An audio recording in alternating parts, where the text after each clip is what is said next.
কথা এমন ভাবে পেশ করেছেন যা গোটা পৃথিবীর মানুষ যদি হেদায়েত পেতে চায় ছোট্ট সূরাটি তার জন্য যথেষ্ট। পড়েন আমার সাথে, কুল হুয়াল্লাহু আহাদ।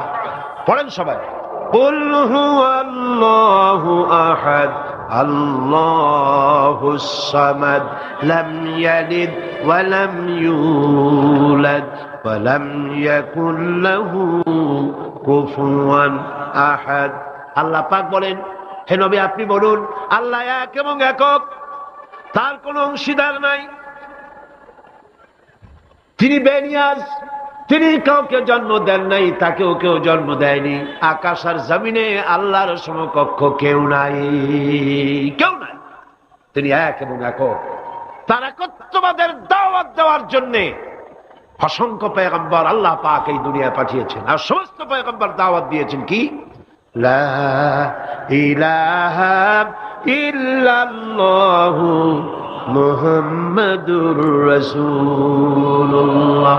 সবাই দাওয়াত দিয়েছেন লা ইলাহা ইল্লাল্লাহ, লা ইলাহা ইল্লাল্লাহ, লা ইলাহা লা ইলাহা ইল্লাল্লাহ। কোন ইলাহ নাই, কোন আইনদাতা নাই, কোন বিধানদাতা নাই, কোন শাসনকর্তা নাই, আল্লাহ ছাড়া কেউ নাই। বলেন সুবহানাল্লাহ।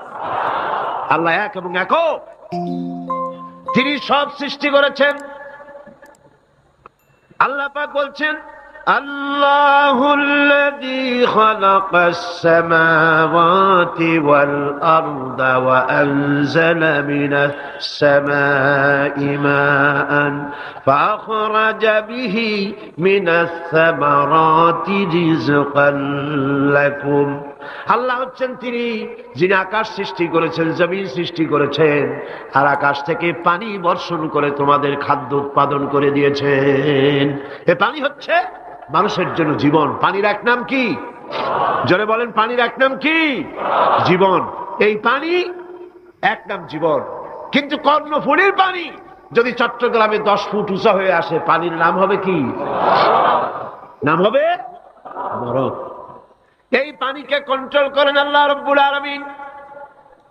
আল্লাহ যদি ইচ্ছে করেন বেশি করে পানি দিয়া পুরা